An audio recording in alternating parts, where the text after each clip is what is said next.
2022年呐、好像11月8号还是哪一天呐、月食啊，对哦，傍晚的时候看到月亮，就剩下右上角大概1/5啊，到了7点多时候就恢复圆形了，不然呢，农历10月15应该月亮很圆很亮才对啊。傍晚也拍到只剩下右上角1/5左右。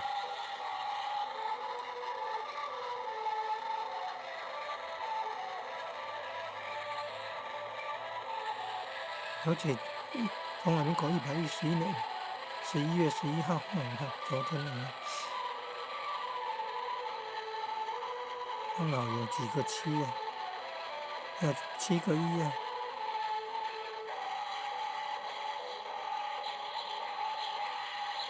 吃素啊，吃素啊，吃素谁管你要轻？